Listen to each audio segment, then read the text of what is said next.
अस्सलाम वालेकुम दोस्तों, मेरा नाम है असीब शफ़क़त और आप देख रहे हैं हंस टीवी। सऊदी अरब में 2020 के अंदर दुनिया का सबसे बड़ा होटल खुलने जा रहा है जिसके 10,000 कमरे होंगे। इसके अंदर 70 रेस्टोरेंट्स होंगे और 4 हाई रूफ हेलीपैड्स होंगे जिन पर हेलीकॉप्टर्स भी लैंड कर सकेंगे। इस होटल की तामीर मक्का के अंदर जारी है और ये 2017 के अंदर कंप्लीट भी हो जाता, लेकिन फाइनेंशियल क्राइसिस की वजह से सऊदी हुकूमत ने इसे 2020 तक डिले कर दिया। 45 मंजिला 12 टावर 3.5 बिलियन डॉलर की लागत से इस होटल को बनाया जा रहा है, जो अपने इफ्तिताह के बाद दुनिया का सबसे बड़ा होटल होगा और इसका नाम रखा गया है अबरज खुदाई। इससे पहले ये रिकॉर्ड मॉस्को के एक होटल के पास था जिसके 7500 कमरे हैं, यानी कि 7500, और ये 4 टावर्स और 30 फ्लोर्स पर मुश्तमिल है। अरब ममालिक के अंदर एक के बाद एक बनती हुई ऊंची तरीन इमारतें दरअसल क़यामत की निशानी हैं, क्योंकि हजूर पाक सल्लल्लाहु अलैहि वसल्लम ने फरमाया था कि अरब के वो लोग जिनके पास आज बदन ढांपने के लिए कपड़े नहीं हैं, पाँव में जूता नहीं है, यही लोग कुर्बे क़यामत से पहले एक दूसरे के मुकाबले में ऊंची तरीन इमारतें बनाएंगे। याद रहे कि दुनिया की सबसे ऊंची इमारत है बुर्ज खलीफा, जो कि दुबई में वाक़ है और ये 828 मीटर ऊंची है, जिसके मुकाबले में सऊदी अरब के अंदर जिद्दा टावर पर काम जारी है, जो कि 2021 में मुकम्मल होगा और जिद्दा टावर होगा 1.6 किलोमीटर ऊंचा, यानी कि पूरा 1 मील। आप ज़रा गौर करें कि ये इमारतें बनाने वाली सब की सब कंपनियां या तो गैर मुल्की हैं या ज़्यादातर अमरीकी हैं, जो अरब ममालिक के अंदर इतनी बड़ी बड़ी और मुनफरिद डिज़ाइन की इमारतें अरबों के लिए डिज़ाइन कर रही हैं, और इससे यूनिक और बड़ी इमारतें दुनिया ने इससे पहले कभी नहीं देखी। अमेरिका में इस वक्त वर्ल्ड ट्रेड सेंटर की तबाही के बाद बनने वाली सबसे ऊंची इमारत, जिसे वन वर्ल्ड टावर कहा जाता है, इस वक्त अमेरिका की सरजमीन पर मौजूद सबसे ऊंची इमारत है, जिसे 3.9 बिलियन डॉलर की लागत से बनाया गया और ये 1776 फुट या 541 मीटर ऊंची है। लेकिन ये काम अल्लाह ताला अरब ममालिक से ही क्यों करवा रहा है? वही अरब जो तेल की दरियाफ्त से पहले 2 वक्त के खाने को भी तरसते थे, 2 वक्त के खाने को भी मोहताज थे।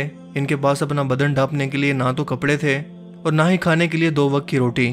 लेकिन कुर्बान जाए मेरे नबी पर कि आपका हर एक फरमान हक और सच है, लिहाजा कुर्बे क़यामत से पहले हम आज इसे हू बहू पूरा होते हुए देख रहे हैं। आप सल्लल्लाहु अलैहि वसल्लम ने फरमाया कि दज्जाल मक्का और मदीना को छोड़कर दुनिया के हर मुल्क, शहर और कस्बे में दाखिल हो पाएगा, क्योंकि मक्का और मदीना के दरवाज़ों पर फरिश्ते पहरादार के तौर पर खड़े होंगे जो इसे अंदर दाखिल होने से रोकेंगे। हज़रत अनस बिन मालिक से रिवायत है कि रसूल पाक सल्लल्लाहु अलैहि वसल्लम ने फरमाया कि दज्जाल मदीना के करीब एक पहाड़ी पर क़याम करेगा, जहाँ से मस्जिद नबवी का नज़ारा करेगा, लेकिन चाह कर भी इसमें दाखिल नहीं हो पाएगा। अल्लाह ताला मदीना की आबादी को 3 मरतबा लर्जा देगा, जिससे मुसलमान और मुशरिक अलग अलग हो जाएंगे। मदीना से करीब इस पहाड़ी पर, जिसे जबल हबशी कहते हैं, एक दजाली महल को भी तामीर कर लिया गया है, जिसका इस हदीस मुबारका में जिक्र है। और ये मस्जिद नबवी से तकरीबन 7 किलोमीटर की दूरी पर मौजूद एक पहाड़ है जहाँ पर इस महल को तामीर किया गया है। और इस तस्वीर के अंदर आपको बिल्कुल सामने एक सुर्ख डॉट के अंदर मस्जिद नबवी का नज़ारा नज़र आ रहा होगा, जबकि सेटेलाइट से देखने पर यह तस्वीर एक आँख के मानद डिज़ाइन की सूरत में नज़र आती है, जिसे सैटनिज़म या दजाली आँख से मंसूब किया जाता है, क्योंकि दजाल एक आँख से काना होगा।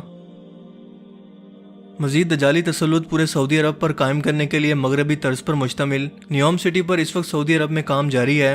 ये शहर अपनी तर्ज का जदीद तरीन शहर होगा, जिसको रोबोट चलाएंगे, और सबसे बड़ी बात कि ये तमाम इस्लामी कवानीन से आज़ाद होगा, क्योंकि यहाँ पर ख़वातीन के लिए पर्दे की पाबंदी नहीं होगी, कोई इस्लामी सज़ाएँ नहीं होंगी, औरतों को ड्राइविंग की इजाज़त होगी, शराब खाने और नाइट क्लब जैसी सहूलियात दस्तयाब होंगी, और हर तरह का मगरबी कल्चर और बेहयाई यहाँ पर आम होंगे। यानी कि सऊदी अरब पर दजाली कब्ज़े का आगाज़ इस शहर की सूरत में हो चुका है, जो कि वक्त के साथ शदीद होता चला जाएगा। एक और हदीस मुबारक में आप सल्लल्लाहु अलैहि वसल्लम ने फरमाया कि ज़माने आखिर में दजाल ओहद पहाड़ के पीछे से आएगा और इस वक्त मदीना के 7 दरवाजे होंगे। ज़रा गौर करें कि 7 दरवाजे, लेकिन इस वक्त तो मदीना के अंदर दाखिल होने के लिए कोई भी ऐसा दरवाज़ा नहीं है जिसके बारे में यह हदीस मुबारक पूरी होती हो, और लोगों को ऐसा कोई गुमान भी नहीं था कि मुस्तकबिल में भी ऐसा कुछ मुमकिन है, क्योंकि ओहद पहाड़ के पीछे इस वक्त कुछ भी नहीं है। लेकिन अल्लाह के रसूल ने जब फरमा दिया तो समझे कि यह सच हो गया, बस कमी थी तो कुछ वक्त इंतज़ार की। और मैं ऐसा क्यों कह रहा हूँ? क्योंकि ओहद पहाड़ के पीछे एक बहुत बड़ा एयरपोर्ट इस वक्त तामीर हो रहा है, और आप जानते हैं कि जब भी कोई मुल्क किसी दुश्मन पर हमला करता है तो सबसे पहले इसके एयरपोर्ट पर हमलावर होता है।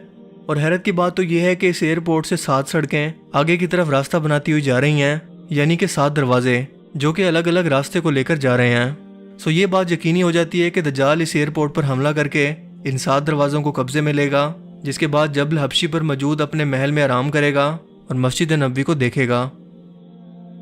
दौर हाजिर की इन अहम तरीन निशानियों को मद्देनज़र रखते हुए अब ये हम पर है कि हम सब कुछ देख कर और जानकर इसे महज इत्तफाक समझें। बिल्ली को देख कर कबूतर की तरह आंखें बंद कर लें कि बिल्ली हमें नहीं खाएगी, या फिर ये सोचें कि चलो हम तो महफूज हैं, या फिर इन निशानियों को समझकर दूसरों तक भी इसके मुतालिक आगाही फैलाएं और अपने ईमान को बचाने की कोशिश करें। क्योंकि अल्लाह ताला की ज़ात की तरफ से हमारे लिए कुरान और हदीस की सूरत में इंसानों की रहनुमाई का सबसे बड़ा ज़रिया उतार दिया गया है, लेकिन अगर फिर भी हम इसे समझ कर इससे कोई सबक ना लें तो इसमें गलती हमारी है, इस दुनिया और कायनात को पैदा करने वाले की नहीं। क्योंकि क़यामत के रोज़ ये बहाना किसी सूरत काबिल कबूल नहीं होगा कि मुझे समझाने वाला या इस फितने से मुतल्लिक आगाह करने वाला कोई नहीं था। अल्लाह ताला हमें इस दजाली फितने से बचने और इसे समझने की तौफीक अता फरमाए, आमीन। मुझे उम्मीद है कि आज का ये वीडियो आपको पसंद आया होगा और इससे नया कुछ जानने को मिला होगा। अगर आपको ये वीडियो अच्छा लगा तो इसे लाइक कीजिए और मज़ीद इस तरह के इन्फॉर्मेटिव वीडियोस के लिए इस चैनल को ज़रूर सब्सक्राइब करें। अब मैं मिलूँगा आपसे एक नई इंटरेस्टिंग वीडियो में, तब तक के लिए अपना बहुत सा ख्याल रखिएगा। Thanks for watching this video. अल्लाह हाफिज़।